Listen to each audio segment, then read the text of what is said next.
and welcome to Sweethearts or Rivals podcast number 6. Number 6. My name's Charla. I'm Justin. And this is Sweethearts or Rivals. We already said that. I know. This is our podcast for the month of November. A little late. Yes, I don't know why the time went by, but November flew by like crazy. It did. That's okay, because we played lots of games, which is all good. We did play lots of games. See, that's what happened. We had more people over playing more games. Yep. Which left us too little time to actually record stuff. There you go. Yeah. Okay. So, we're going to jump right into stuff. Things that we have gotten rid of over the month and have acquired over the month. We did a math trade. And it, yes. Yeah, and it would have been the last weekend of October because it was the HalCon weekend. Yep, it's true. And we did not go to HalCon. Nope. But we went to Halifax for the HalCon math trade. Yeah, and played lots of games at the Boardroom Game Cafe. Spent a whole lot less money than we would have if we had gone to HalCon and got to play better games. Or different games. Yeah. Yeah. More recently released games. Yes. Yeah. So that was cool. Yeah, so what did we acquire in the math trade? In the math trade, we managed to acquire Forbidden Island. Yeah, we played that. Yep.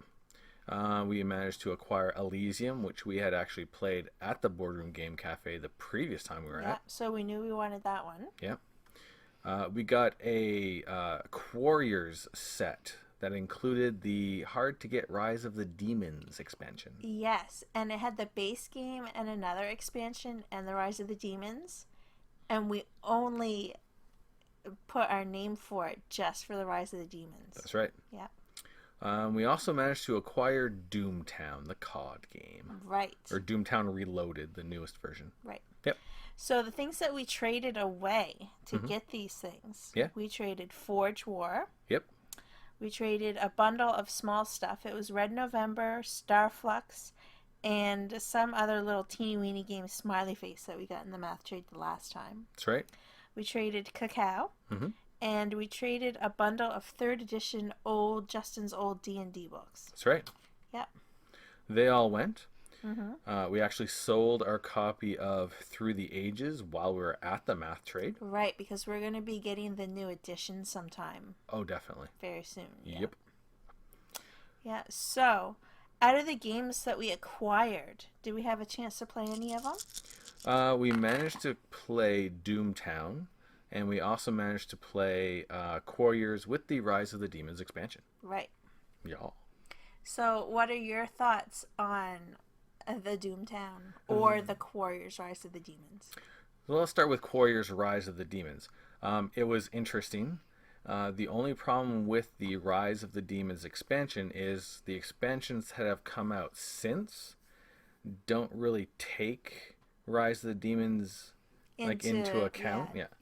So if you get some of the Rise of the Demons cards, it doesn't affect all of the dice. So you kind of have to pick and choose. Yeah, you almost have to do it not so random if you want to play with the Demons expansion. Yeah. So that's kind of a bummer, but being huge fans of Quarriors, it is really nice to kind of have that in our collection. We're rounding out our Quarriors collection, there so we it's go. nice. Yeah. Yep. Cool. And we played Doomtown.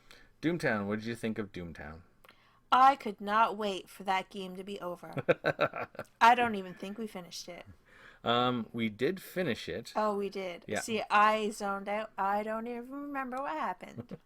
There was a point where we could have had like a big showdown, and we could have drug things out. And I was basically like, well, if you do this, and I do this, we'll have a big shootout, and whoever wins is going to win. And you're like, okay, let's just do that then. And I was like, okay, good. It's just done. Doomtown is very, very weird. I don't even know what it is about the game, and I don't want to play it again to find out. Yeah. It's funny because you have dudes, and they have cards for the dudes, and those dudes have equipment cards that go with the dudes. And then those that dudes... was an issue, because you're shuffling all these cards around this little teeny-weeny board for your shootouts. Yeah. Because you have locations that you have to go to, and it's very tactical, almost like a tacticals mini experience, but without any minis. Instead, you got cards, Right. and the cards are moving around, and you got to put them together, but they need to be out so you can see them. Like, honestly, it's a game that needs the minis put back into the game for it to Or, be yeah, any a representation, even a cube, something, anything. Yeah. something. Yeah. So, Anyway, yeah. yeah, it's too bad we didn't enjoy it. No, not at all. Because everything I had read about it, the card play seemed very interesting. And some of the card play was interesting in the way I expected it to. But so much of the strategy of the game is that kind of tactical, almost mini-esque, Maneuvering. yeah, maneuvering, Yeah. locations, placement, adjacency. And nobody that I'd ever like listened to a review of it ever mentioned how critical that was to the game and how poorly it's represented by cards. Yeah, it's really puzzly, Yeah, but not in that good puzzle way. yeah. I had no satisfaction trying to figure it out. And there's ways that you could fix that. Like if you had meeples or something that you could have a meeple in front of a stack of cards, and then you could have a mirror meeple that would be out on the board. You could do that if you really enjoyed the card play, but there is actually a problem with the card play itself that nobody had mentioned. And what that is that when you get into a shootout, you draw a hand of cards from your Oh, deck yeah. to have the shootout, and then those go into your discard pile, which means, You never get to use them yeah, for anything but that thing. yeah. Yeah. So if you're waiting for that one really good combo, and that combo is the one that gets tossed away during a shootout, you gotta wait for your whole deck to cycle through and hope that it doesn't get picked out in another draw for a shootout, Yeah. or you'll just never see it. Yeah. And it was just like, oh, so there's a tactical minis issue, which we could get around if we really love the card play, but no, the card play has an issue as well. Yeah. Fantastic. So, Yeah. one play, Let's move on from that. and 'cause and we're moving on. we're talking too much sad stuff about that game. Yeah, it was just a really big disappointment because I was really excited to get that. So that was our big math trade thing. Yeah. We've acquired some games as well. Well, we received 2 Kickstarters last month, Woohoo! and one was Above and Below Nice. by Red Raven Games, Yep. and one was Orleans, Oh, Leon. the deluxe Kickstarter from Tasty Minstrel Games. Yep, Yep. And then we bought a couple games too. we did indeed. So actually, on our trip to Halifax, we managed to pick up a copy of Pillars of the Earth Builder's Duel by Stefan Feld, which was very unique because we went into a kind of like a children's puzzle store. Yeah, and they had quite a few different Yeah, modernized board games there. yeah. And I think is because a lot of their puzzles were by Ravensburger, They did have a lot of Yeah. Ravensburger there, yeah. which was interesting. Yeah, it was just weird seeing all these like Ravensburger boxes that weren't games. Puzzles. Yeah, it was all puzzles. Anyway, so we managed to pick that up, and it's a 2-player only, and it's Pillars of the Earth, but it's really nothing like the Pillars of the Earth board game. It's I have very no different. idea because we haven't even played it yet. We have not, but I've read the rules. It's very interesting. We also picked up Arcadia Quest, as well as the expansion Beyond the Grave. Mm-hmm. Yeah, so should we talk about them? We can. Okay, so we have played Above and Below. What do you think? I like Above and Below a lot. I like the storytelling book Yep. because I find, like, some people say the storytelling book is too random Yeah. because the stories don't connect to each other, but sometimes they do, and it's really cool. Yeah. Like this one time, I went and I did a story, and I came up to a bridge, or was it you? Anyway, it doesn't matter which one of us it was. We came up to a bridge, and then the next story that our characters came upon, we were crossing the bridge. So it was like, ooh, this is really neat. It's the same bridge. Yeah. Yeah. So That was cool. you could tie it together, but Yeah. I mean, the whole book being random and the stories don't connect, I don't really necessarily view it as I'm down in the tunnel and I just keep going. Like one day I'm there and I go down in a tunnel and I explore that tunnel, but then, oh, I might have to go home and harvest my pears or whatever. Yep. And then another day I go down a different tunnel hole and I go in a different cave or whatever. Yeah, exactly. That's how I see it. But it's a really cool set collection kind of tunnel exploring, build your buildings Yep. kind of game, and I really like it. I really like if you took the story part out of it, the gameplay is very Euro style, very streamlined, and it works really well. And then you have the whole storytelling part, which is very random, and I think maybe what some people might have some frustration with the story is you have to make choices, and you have no idea what the consequences are of those choices are. So, like for example, you went down and you really needed to get like some goods, and I think you went through two stories where you succeeded in the stories, but on choices that didn't get you goods. Right. Yeah, and there's some of them you can kind of like, okay, if I do this, that's probably going to end up with me losing reputation because it's a bad thing. Some of them you can make like a judgment call on, but a lot of them you kind of can't, Yeah. which is a bit of a bummer. It's still very fun and cool though. It is. Yeah. Yeah. Yeah. So, Orléans. Yeah, we've been playing a lot of that too. Yeah. We just played a 4-player game last night. Yep. That was cool. It was. I like that game a lot too. Yep. And I think the most interesting thing about the game is the part that there's so many different areas you can focus on Yeah. to get points at the end of the game Mhm. that you never really have to try the same thing twice. Yeah. And I mean, if you do try the same thing twice, like what happened to us that game, you got better at your strategy and I got worse at my strategy. So you're better off just to try something new each time, I think. Yeah. Yeah. It's very interesting because lately I have found that I have started to really enjoy games that give you a very simple system and then change up how you win at the game or win at the end of the game. So things like Palaces of Carrara or Isle of Skye, Yeah. like things like that. The system itself is very simple, but using that system to win is going to be different every time. Orleans is the exact opposite. So you have a very like system seems easy, but there's so much depth hidden in it that it's going to take a lot of plays to get better and better at that using that system. But the end of the game is the exact same. There's like 3 ways to get points. Yeah. Yeah. So it's completely the opposite of the games that I've really started to enjoy lately, and yet I enjoy it quite a bit. So that kind of surprised me. It surprised me at first to just realize, holy crap, this is a whole lot of system here, and it doesn't seem like it, but there is. Yeah. So it's kind of cool. Okay, so. And we have the deluxe version. So Yes. how do you feel about the upgraded components?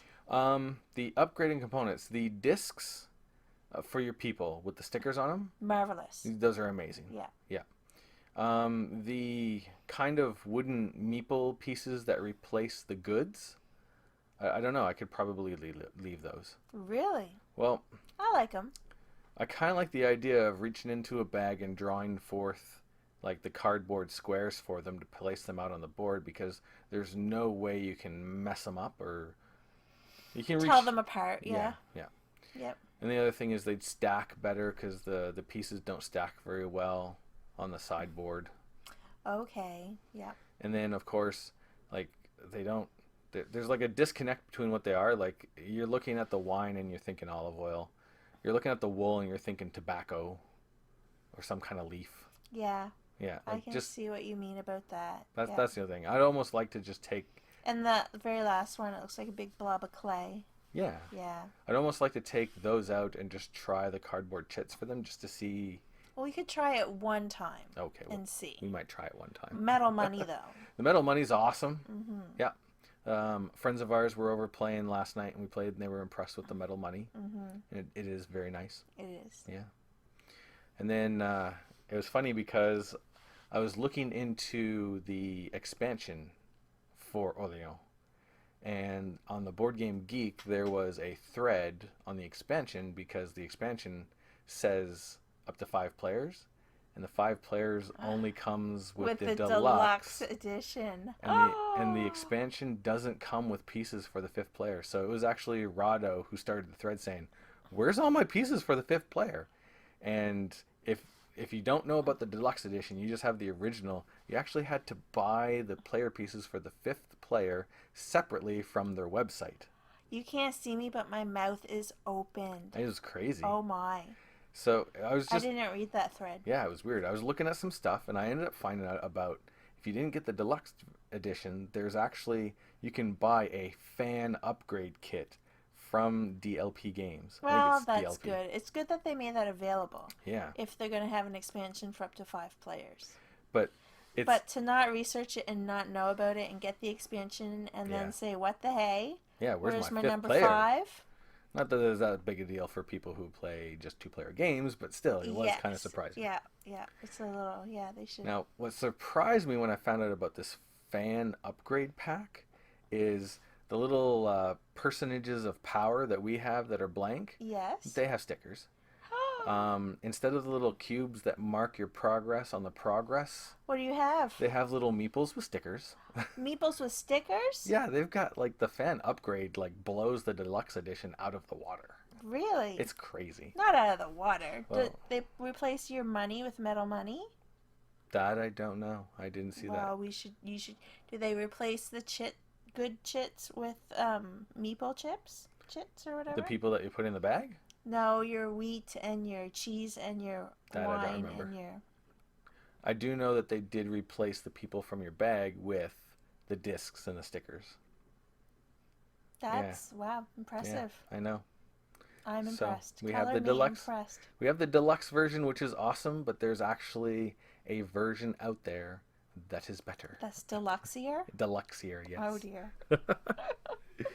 That's funny. So, Orleans, very interesting. I'm enjoying it quite a bit. Yeah. I can't wait to kind of get lost. Because it almost feels like when you're playing it, you're almost kind of lost in figuring out how to balance everything, but it's fun to explore that. And I'm actually really looking forward to getting an English edition of the expansion that will be compatible with our deluxe version. Yeah. Sounds good to me. Yeah. Awesome. And then Arcadia Quest. Arcadia Quest. What can we say about Arcadia Quest? Except wow. I like that game a lot. Yes. Like I remember it's got to be over a year ago that we watched Rodney and Luke do a playthrough on Watch It Played. Yep. I was impressed then with it. Yeah. And I thought, well, that's a really, really big game. I think I want to play it first before we buy it. Yep.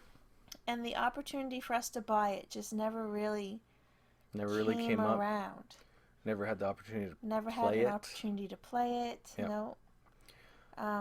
But I wish we played it sooner. Yeah, definitely. Our local friendly, what do they call it? Local friendly game store. Yeah, emailed us, and they had a copy of Arcadia Quest and the Beyond the Grave campaign expansion, and it wasn't selling, mostly because it was such a high price to jump into something. Mm-hmm. And I don't think a lot of people around really might have known what it was all about. Yeah. That's another thing. Yeah.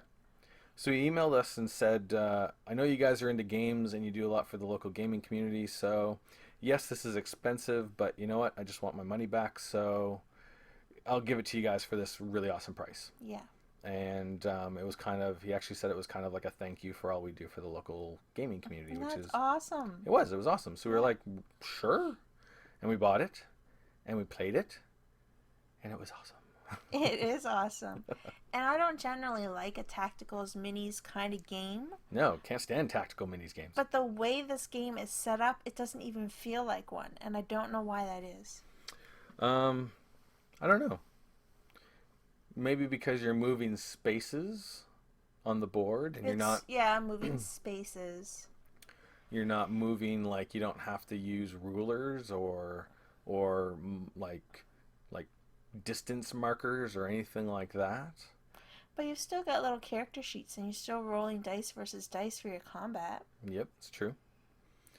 But I mean, if you knock a character over, you don't have to worry about where was the exact spot that character was standing. Yeah. Yeah. I think that might be part of it. But it's very tactical and very strategic. Also, the setting is really cool too. Yeah. The setting is one of my favorite settings, like a fantasy Mm-hmm. world. And the art that they've used is very captivating as well. Yep. It's not realistic. Mm-hmm. So maybe that's another thing that makes me drawn more towards it. Yeah. Yeah. But also, I don't know. If it was ugly, I think it would still be fun. I know. I think the art style and the sense of it is not too serious. It's not serious at all. Yeah. Which And is cool. the gameplay reflects that, because if you make a mistake and you get your like butt handed to you in one campaign, or sorry, one scenario, and then after the scenario is done and you're upgrading your characters, you still have like a good chance You of still get stuff. yeah, And you're still able to catch up next time. yeah, exactly. Yeah. Because it seemed like our first scenario that I just, spoilers if you haven't watched this yet, but it seemed like I kicked your butt. Right. And yet when we did the upgrades, you got just as much good stuff as I did. Yeah. And then the next scenario, you kicked my butt. Right. That's definitely a spoiler because that video's not even edited yet. There you go. So yeah, it's awesome. It's fun. It's not really heavy on rules. The rules are pretty The straightforward, rules are simple and Yeah. not convoluted, so that's nice. which is really good when you start getting some of the higher level equipment that gives you all these like extra little rules and abilities. So if there was already like a really thick set of rules on top of it, it would just get fiddly and boring. Right, yeah, it's not fiddly. No, See, so yeah, those are things that draw me to it. So, Yeah. it is super so fun. far we're enjoying it.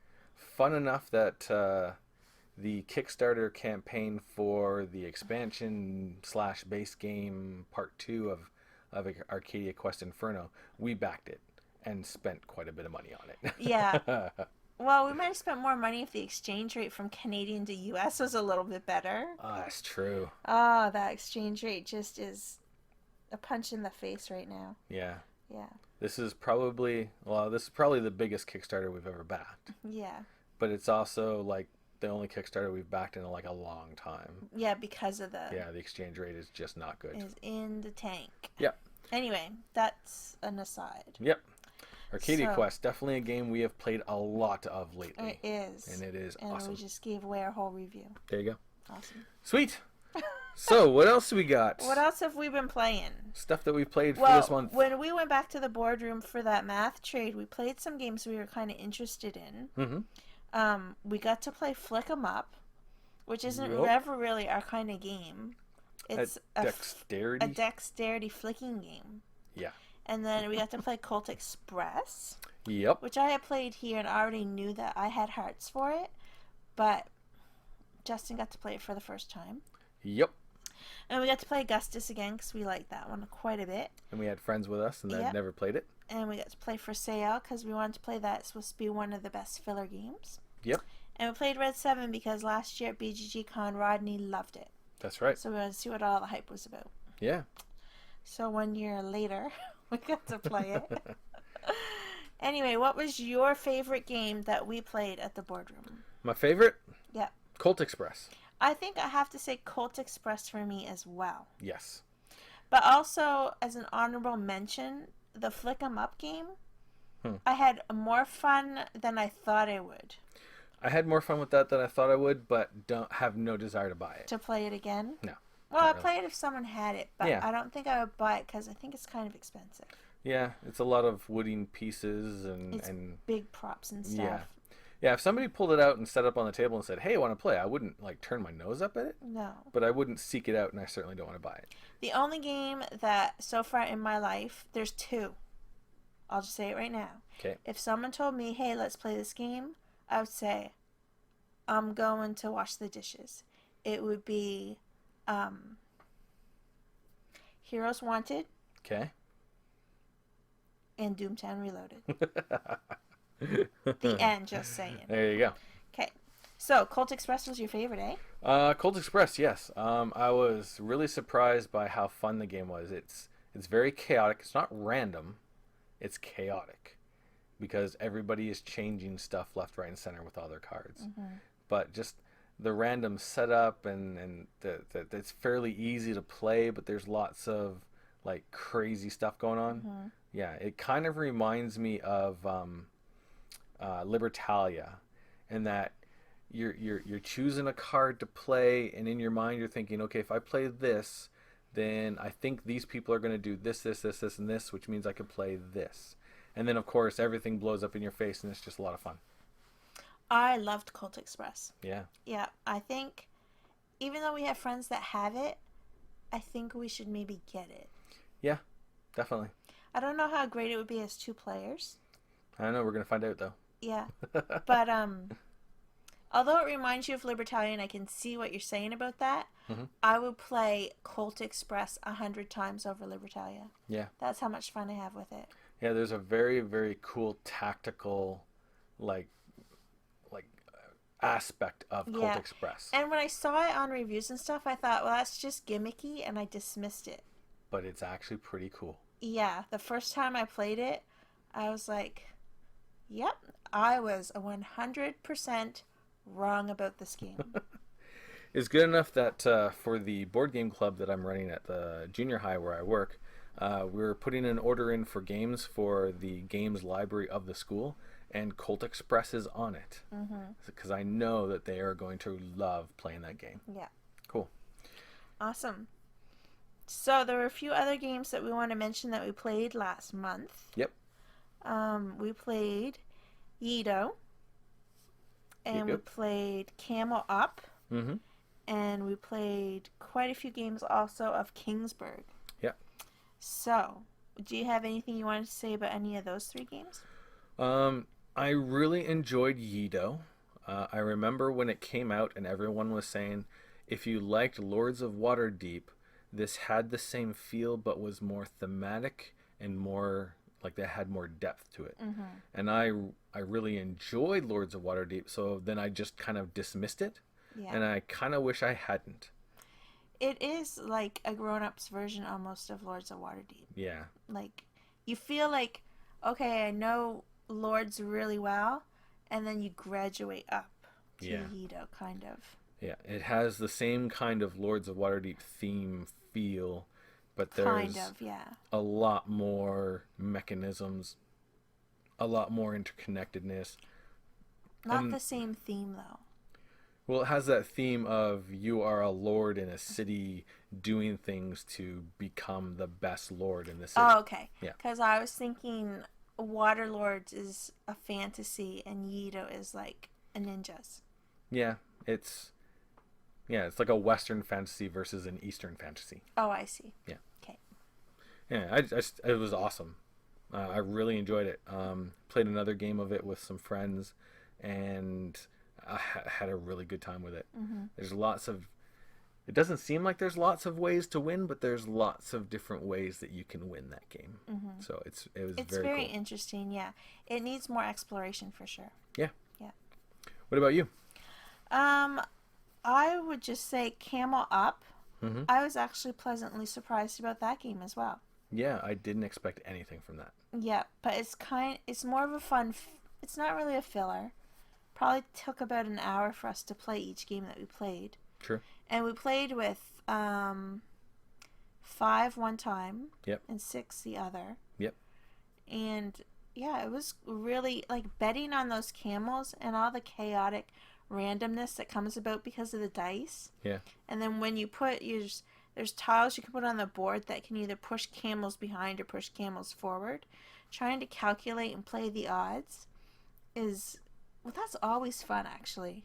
Yeah. Playing the interesting. odds, betting, gambling, it's always kind of fun. Yeah. But the mechanics of the camels on how they can take rides on each other. Yeah. Or like if someone gets pushed under a whole stack, like it's quite entertaining. Yeah, it was interesting. I did notice that you have to, if you're going to play multiple games of it in a row, you have to look at the seating arrangement of everyone at the table and note how they play, because that can skew the whole game. So the way we were playing it in one, there was whoever was going after me would look at the best thing to do to improve their odds and do it. Oh, yeah, And then yeah. the next person would do the same thing, and then the next person would just always play a camel. Yeah, they always rolled a dice. Yeah. Every single time. And because they always rolled a die, the next two people before I got to go would always hedge their bets based off of the new information from the camels moving. Right. And whatever, as soon as that camel Oh, yeah, moved, yeah, I was yeah. like, oh, so this would be the best move. And then the two people ahead of me would take it. Right, because there's only three Oh, three tiles yeah. for betting on the best camel. Yeah. Yeah, so let's just say player 4 and 5, you'd always get the bottom tile, no Yeah. matter what. So that was a little bit frustrating because it was just so, and everybody just kind of like looked around the table and said, well, I can do this, this, and this because that person's going to make the camel move and reveal new information. Yeah. Yeah. So, and then the person that did that won by a lot. Buy a lot of money. And it It's was true. because at one point randomly that person didn't roll a camel and just put a card randomly to say, I that don't know. one's gonna win. That one could win. No information on the table said that one was going to win. No. And did. Yeah. Yeah. It was kind So, of random. It You're was, right. yeah. It's fun, but it is such, like, it's actually a bit of chaos from the players and randomness from the game. Yeah. Yeah. So you got to take the whole game with a grain of salt to With a enjoy it. grain of sand. Grain of sand. There you go. Yeah. Yeah. But it was fun. Yeah, it's a good little party filler. Yeah. But it's longer than filler, but still. Yeah. Feels Um, like a filler. It does. Yeah. The only thing I want to say about Kingsburg is that game seems to get more and more less fun each time I play it, Interesting. which is disappointing. Hmm. Because at first I really liked it, That's weird. but now it just seems like, I don't know, it feels like an assembly line kind of a thing. Roll my dice and then See how I get blocked. see how I get blocked and then try to figure out the best thing to do, and then I never have enough resources to build anything on my board, and then you have to always catch up to get enough defense so that you don't die when the monster comes. And then it's spring again and it starts all over again. I don't know. I'm playing it wrong, obviously. I know it's a really good game, but I remember playing it a couple of times, and I think it was like before we played it just recently, but before that, after a couple of plays, I noticed that if you roll, like let's say you roll all three of your dice and you get a really high number, and you're looking at what advisor you can influence with that. If you take all three of your dice and you influence that one advisor and get all the stuff, if you split all three of your dice apart and put them down lower on the board, you pretty much get the same thing anyway. yeah. And that's another thing. That's one thing I don't like about it. Yes. Yeah. So it's weird. Like, yes, if you split your dice apart, there's a better chance of you getting blocked because everyone's looking to split their dice a little bit. Yeah. But at the same But if you time, go for that one big number, you're not going to get that big of a reward anyway. yeah, exactly. You're making sure that you don't get blocked because you're advising just one person. But your gain isn't near like it. It should be more. You should get more of a gain if you're willing to only have one dice out on the board. Something. Or die, I should say. So there's But anyway, I don't know. yeah. There's a couple little things like that you know, it's awesome, but it could be so much better. Yeah. And I'm actually really interested in trying Kingsport Festival because it's the same mechanisms but streamlined, and I've been the reviews I've watched have said that the gameplay of Kingsport is better than Kingsburg. Well, at this point for me, Yep. anything's got to be. Okay. Plus, Kingsport Festival has a really, really like it's Cthulhu, and it's very, very like faithful Cthulhu, like very dark and creepy.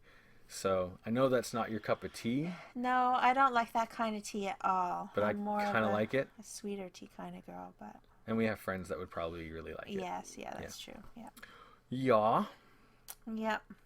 So Was there anything else you wanted to talk about? Um, Tack a boot. and when we were at the Boardroom Game Cafe, we got to play Augustus again, this time with 4 people. And that's definitely on our needs to add to our Yeah, collection it's list. on our Yeah, it's on our wish list. super fun. They really enjoyed It's it. surprisingly fun, actually. Yeah. What's upcoming? Upcoming. Well, there's one thing I want to talk about that we haven't talked about on our channel yet. What's that? It was our interview that we did with Eastlink TV magazine. Yeah, that was cool. If you're in the Atlantic Province area and you have Eastlink TV and you go to Eastlink On Demand, there's a section in there that has the Eastlink Magazine TV show, and it's archived. And it was the November 29th, I believe, was the date. The Halcon episode. But how long do they archive them for? I don't know. When I went into Eastlink On Demand, they had quite a few there. Oh, okay. Yeah, awesome. So it's probably going to be there for a while. Awesome. It's a half-hour TV show, and a lot of the intros and a lot of the stories are from Halcon. And then there's a couple of local province stories that they mixed in that have special to do... interest, kind of. Yeah. Yeah. So, and we were one of them.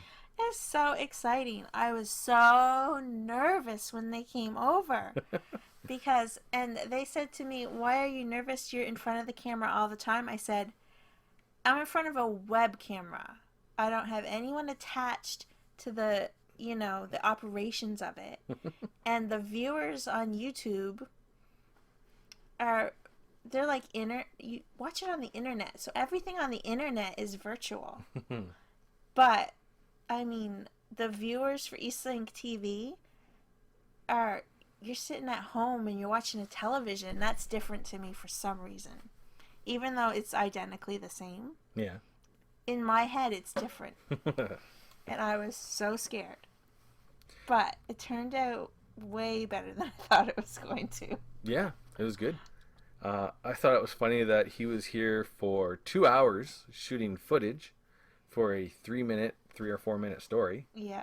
And yet still managed to take, in that 3 to 4 minutes, put a lot of what we were saying. So much content. Yeah. Yeah. That was impressive. Yeah. We need to do that better, I guess. Because we just ramble. Considering this is probably already a half an hour or 45 minutes. Yeah. There you go. Yeah. It's 40 minutes. Yeah. Yeah. So that was really cool. If you get a chance to watch that, it's awesome. They don't have... Eastlink Magazine doesn't put any of their stuff online as digital, which is unfortunate. So unless you have Eastlink TV, or unless someone puts it online somehow, probably illegally, the only way you can watch it is through Eastlink cable. Yeah. Which is a bummer, because it would be cool to be able to show people that. It would be cool to show our viewers, for sure. Yeah. Yeah. Yeah. We'll see what we can do. It was just... We'll see what mostly legal avenues we might have available to us to put that up. Yeah. Yeah. So that was cool. That was really fun. It was cool. Yeah. I love how at the end of the interview, when he was packing stuff up, you kept putting like little tiny hints out about, Eastlink TV could use a board game component. Yeah, a tabletop show. Yeah. Like, we could be like your Will Wheaton and Felicia Day of Eastlink TV. Yes. And also really funny is a lot of what we talked about, being into board games and being into, producing our content, and yet we're introverts. And we enjoy doing this, but we're introverts, so we don't enjoy, like if there were actually people watching us in our living room, we would shut down and not be able to do this. Yes, that's another thing. Just having those two people there in the room with me. Yeah. I was all extra stuttery. Yeah. And my words wouldn't come to me, and I just seemed to have a huge brain fog because I was just so shy in front of them. Yeah. Although the end product, you did come off really good. Yeah. Yeah. But yeah, that kind of conflicting, we're not doing this because we love having an audience, or we love having a whole bunch of fans, or we want to be famous. We just do this because it's fun and we're introverts.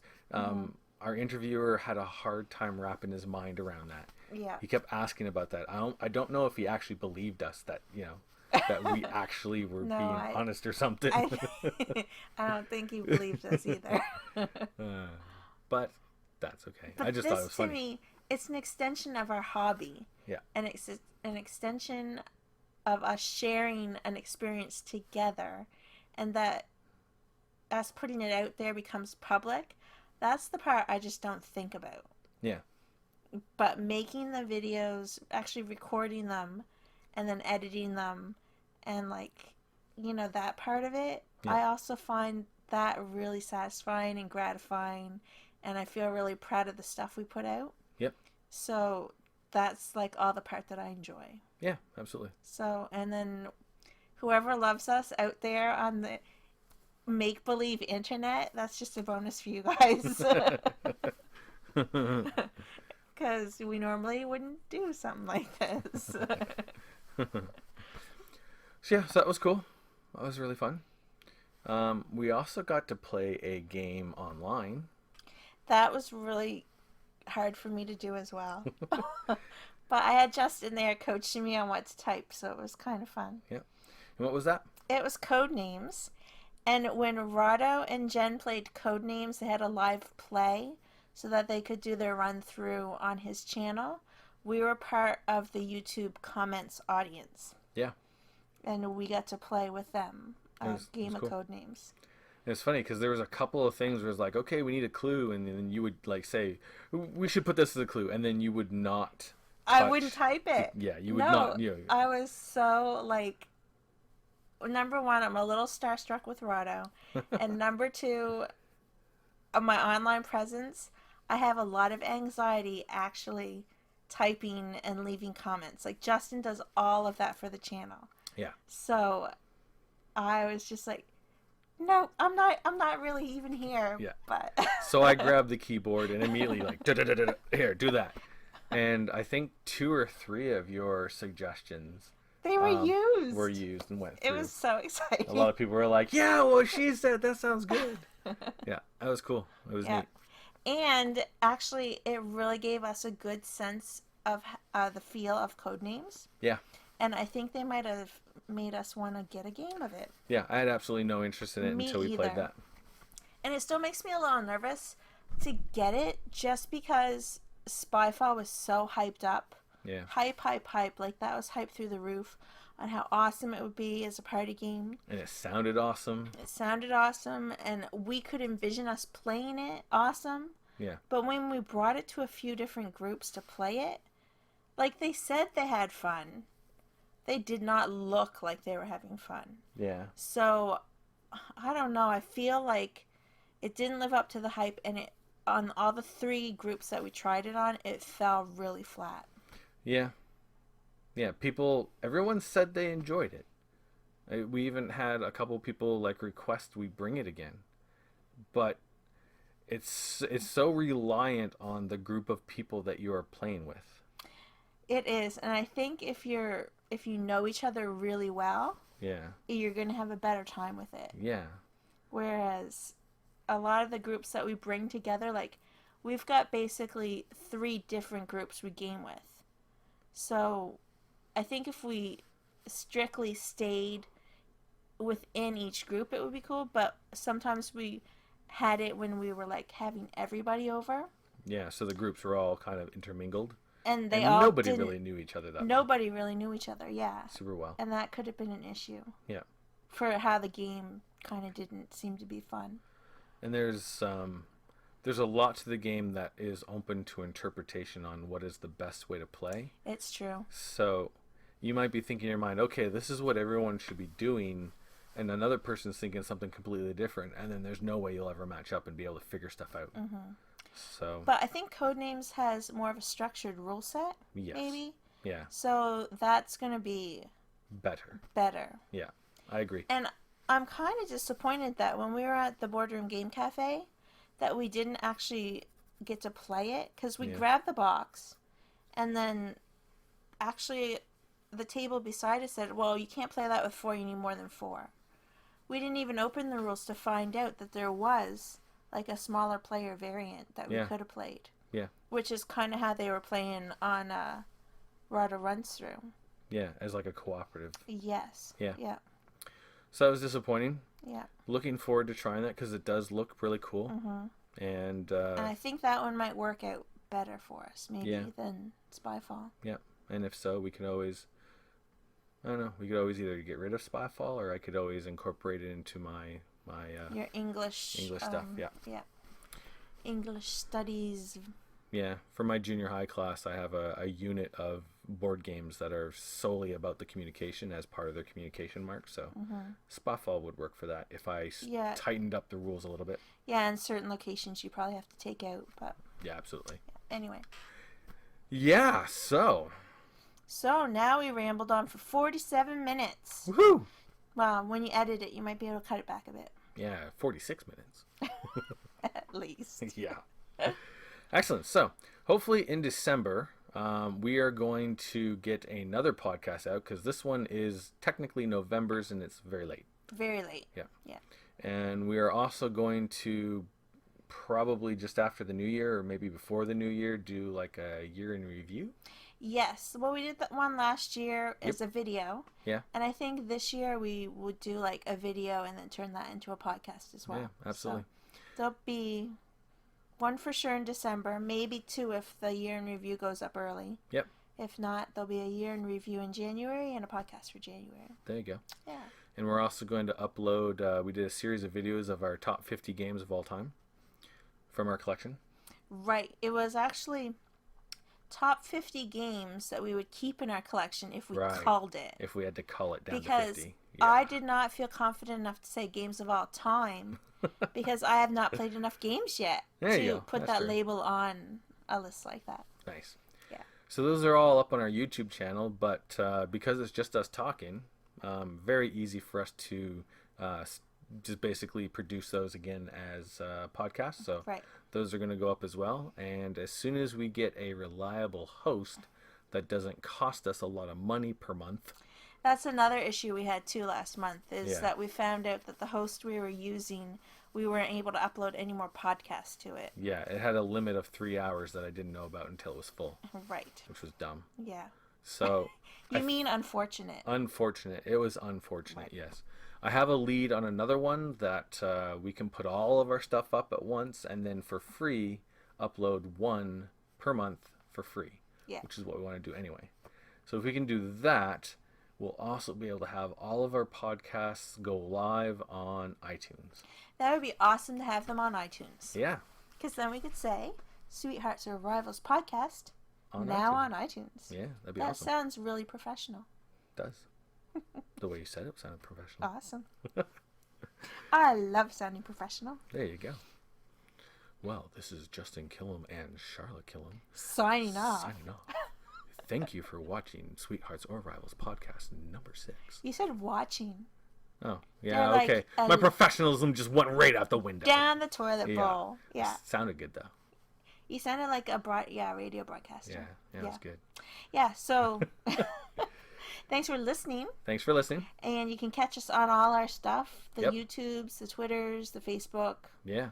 There's all kinds of things. Just Google us. You'll find us. There you go. Awesome. Thanks. We'll talk at you later. Laters.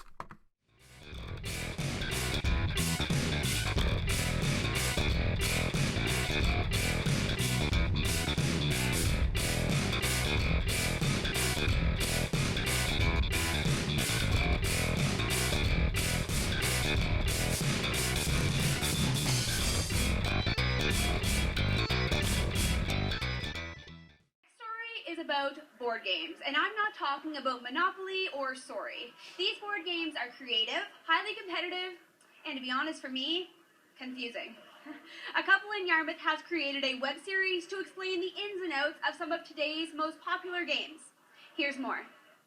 And she's like, how much money did you spend on this? And I told her, and she's like, is the store open tomorrow? Can we get some more expansions? To paraphrase an old saying, the couple that plays together stays together. Meet Justin and Charlotte. A husband and wife who have found a mutual love for each other and for board games. We've been gamers for years, actually. We met in high school playing games like Magic the Gathering and Dungeons and Dragons and stuff like that. So we've always been gamers, but it was probably a YouTube show, Tabletop, with Will Wheaton, and he started to demonstrate a lot of modern board games that we just had no idea existed. These are not your typical board games. Classics like Monopoly and Full House are not on this couple's table. They prefer modern board games. All the different things they can do with board games now, and how they make it more of an experience. And the themes that they put in, you can really find yourself falling into the theme. We played Monopoly, Clue, and all that stuff as kids. But I just find the experience you have with modern board games, you get to take yourself out of your everyday life for an hour or hour and a half or whatever it is. Justin and Charla have taken their love for games just one step further. These self-proclaimed introverts are streaming their gameplay direct to board game fans. I really enjoy playing the games with Justin, and sometimes the interactions that we have while we're playing board games, I thought to myself, well, they're kind of funny. And I bet other people might think they're kind of funny too. Let's see what happens when we record them and put them out there. And you think about your viewers as you're making them, but you don't think of them as like, they're kind of more virtual viewers, not actual scary people. For two people who shy away from the limelight, an internet channel might seem like an odd decision. It was actually Charla. We were watching a lot of media creators, and there wasn't really a lot of couples. There wasn't even a lot of women. And so Charla asked me, we should do that, because I have an opinion about board games, and I'd like people to know it. And I was like, okay. Part of what makes each webcast a must-see is whether they end the game as sweethearts or rivals. We're definitely sweethearts. We get a lot of comments on our chemistry, and it's like, you guys have really good chemistry, and it's like, well, that's good, because we've been together for 20 years. It depends on the game. Because if it's a game where you're really building up a lot of tension and you're going really head-to-head, that's a rivalry game. But if it's a short, kind of fun little, just for fun game, just to fill some time, it's usually a sweetheart game. Finish the game as Rivals. sweethearts. What? As this story comes to an end, it looks like Sweethearts wins out over Rivals. In Yarmouth, I'm Michael McDonald for Eastlink Magazine. I am absolutely horrible at board games, but I'm sure someone here could help me out. Check out the Rivals vs. Sweethearts YouTube channel to see their overviews, playthroughs, and reviews. It's time for a break.